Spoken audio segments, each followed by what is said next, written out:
বাকি আছে। একটা হচ্ছে যখন আপনি সত্যিকার ভালো মুসলিম হয়েছেন, আশেপাশের লোকগুলিকে ভালো মুসলিম মানাবার চেষ্টা করবেন, যার নাম হচ্ছে দ্বীন ইসলামের দাওয়াত দেওয়া, যার নাম হচ্ছে ওয়া'মুর বিল মা'রুফি ওয়ানহা আনিল মুনকার, ইয়া বুনাইয়া আকিমিস সালাহ ওয়া'মুর বিল মা'রুফি ওয়ানহা আনিল মুনকার। হে বৎস, নামাজ কায়েম করো আর ভালো কাজের মানুষকে আদেশ দাও, উপদেশ দাও, আর অন্যায় কাজে বাধা দাও। যেখানে ভালো কাজ হওয়া দরকার হচ্ছে না, ভালো কাজের উপদেশ দেবেন। আপনার স্ত্রী নামাজ পড়ছে, জোহরের নামাজ বেলা 2টার সময়, বলেন আউয়াল ওয়াক্তে নামাজ পড়ো, তারপরে সংসারের কাজ করো। আপনার স্ত্রী মাগরিবের নামাজ পড়ছে এশার সাথে, বলেন যে আগে নামাজ পড় তারপরে কাজ কর। আপনার স্ত্রী ফজরের নামাজ পড়ে উঠতেই চাই না, আগে নামাজ পড়ো তারপরে অন্য কাজ। নামাজ না পড়ার আগে কোন রকমের কাজ নেই। এইভাবে আপনি আপনার স্ত্রী তরবিয়ত করুন, আপনার ছেলে মেয়েদের তরবিয়ত করুন, দিনের দাওয়াত দেন। আপনার ঘর যখন ঠিক হয়েছে, আপনার স্ত্রী, আপনার ছেলে মেয়ে, আপনার বাপ মা, আপনার ভাই বোন শুরু করুন, আপনার আত্মীয় স্বজন, তারপরে আশেপাশে গ্রামবাসী, তারপরে দূরে দিনের দাওয়াতের কাজ, দিনের প্রচারের কাজ করুন। আল্লাহ পাক যেন দিনকে মানার এবং দিনের প্রচার এবং দাওয়াত তাবলীগের তৌফিক দান করেন কোরআন সুন্নাহর আলোকে। এটা ছিল কয় নম্বর? 5 নম্বর। 6 নম্বর তরবিয়ত বলে শেষ করে দিয়েছি, সময় যেহেতু খুব বেশি নাই। সেটা হচ্ছে আল্লাহ পাক 2টি আয়াতে বর্ণনা করেছেন।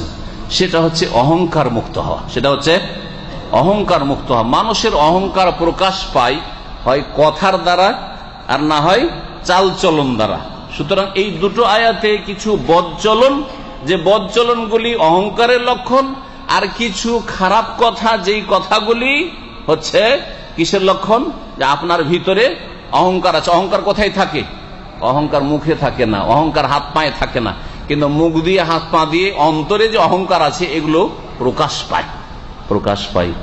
এই জন্য আল্লাহ রাব্বুল বলছেন, ওয়ালা তুসাইর খাদ্দাকা লিন্নাস ওয়ালা তুসাইর খাদ্দাকা লিন্নাস ওয়ালা তামশি ফিল আরদি মারহা ইন্নাল্লাহা লা ইউহিব্বু কুল্লা মুখতালিন ফখুর ওয়ালা তুসাইর খাদ্দাকা লিন্নাস। মানুষের সামনে মুখ ঘুরিয়ে কথা বলিও না। আজকাল কম্পিউটারের যুগে আর মোবাইলের যুগে আর যে স্মার্টফোন, এই ফোনের যুগে অধিকাংশ লোক আজকাল কিন্তু এই আয়াতের আওতাভুক্ত। মুখ ঘুরিয়ে কথা বলা, কথাও বলছেন, এমনকি বাপ মায়ের সাথে কথা বলছেন, স্ত্রী স্বামীর সাথে কথা বলছে, কিন্তু নজর কোন দিকে আছে?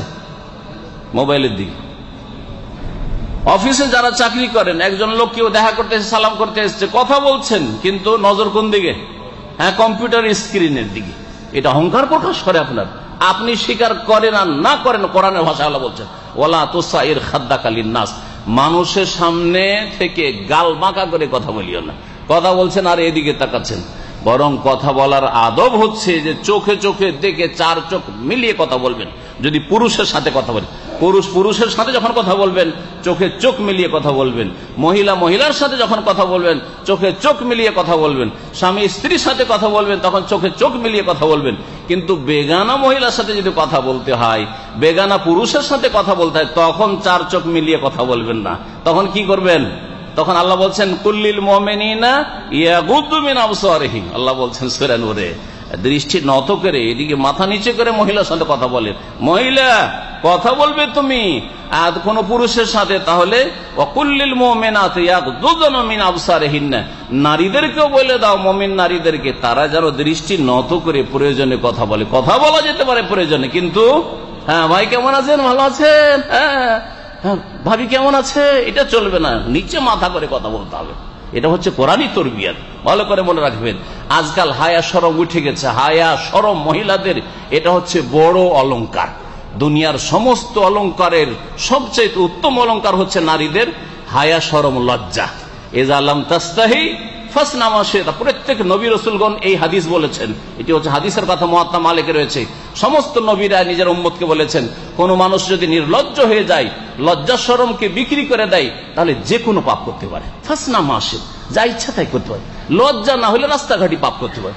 যে ইউরোপিয়ানদের, পশ্চিমাদের লজ্জা শরম নেই, রাস্তাঘাটে সবকিছু চলছে তাদের। লজ্জা শরম হারিয়ে ফেললে আপনি সিনেমা হলে লাইন দিতে পারেন। লজ্জা শরম হারিয়ে গেলে আপনি রাস্তায় দাঁড়িয়ে আপনি ফিল্ম দেখছেন। লজ্জা শরম থাকলে তো কাজ করতে পারবেন না।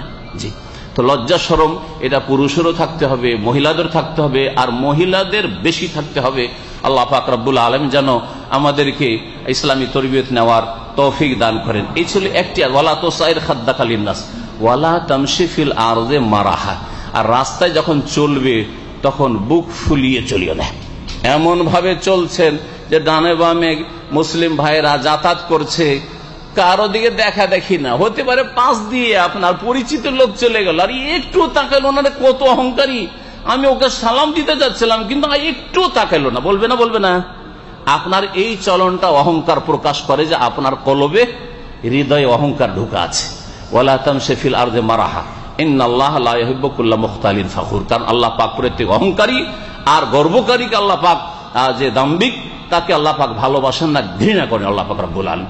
এই জন্য অহংকারীকে আল্লাহ পাক জাহান্নামে দেবেন। নবী সাল্লাল্লাহু আলাইহি ওয়াসাল্লাম সহিহ বুখারী হাদিস রয়েছে, লা ইয়াদখুলুল জান্নাতা মান কানা ফি কলবিহি মিসকালু হাববাতিন মিন খারদালিন মিন কিবরিন। যদি সরিষা পরিমাণ কারো অন্তরে অহংকার থাকে তাহলে সেই ব্যক্তি জাহান্নামে যাবে, জান্নাতে যাবে না। যদিও মুমিন মুসলিম হয়, কিন্তু প্রথমে কিছুকাল বা দীর্ঘকাল, অনেক কাল, চিরকাল না হইলেও জাহান্নামে যেতে হবে। আর যদি এমন অহংকারী যে আল্লাহর সামনে অহংকারী, নামাজ পড়বে না, সিজদা করা, এটা সিজদা করা, সিজদাও করবে না, আল্লাহর সামনে অহংকারী, নামাজ পড়বে না, আল্লাহর সামনে অহংকারী, রসুলের কথা মানবে না, আল্লাহ রসুলের সামনে অহংকারী, তাহলে চিরকাল এই অহংকারীকে জাহান্নামে থাকতে হবে। তারপরে আল্লাহ বলছে, ইন্নাল্লাহা লা ইউহিব্বু কুল্লা মুখতালিন ফখুর ওয়াকসিদ ফি মাশিয়িক ওয়াগদুদ মিন সাওতিক। আল্লাহ বলছেন চলবে তখন মধ্যম পন্থা অবলম্বন করবে, আর ওয়াকসিদ ফি মাশিয়িক, হ্যাঁ, ওয়াগদুদ মিন সাওতিক, আর তোমার আওয়াজটাকে, হ্যাঁ, তুমি কম করিও। আওয়াজকে চিৎকার করে কথা বলবে না, আস্তে আস্তে কথা বলিও, যাতে করে যার সাথে কথা বলছে সে শুনতে পায়।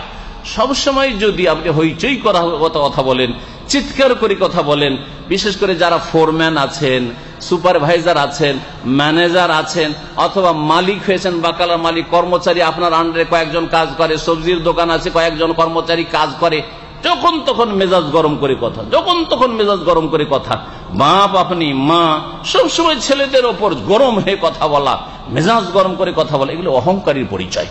ওয়াগদুদ মিন সাওতিক, তাহলে যেই ব্যক্তি চিৎকার করে কথা বলে, আমার আওয়াজটা যেন বেশি উঁচা থাকে, সবাই যেন আমার চাইতে কম কথা বলে, এইরকম যদি মন মানসিকতা থাকে তাহলে অন্তরে অহংকার আছে।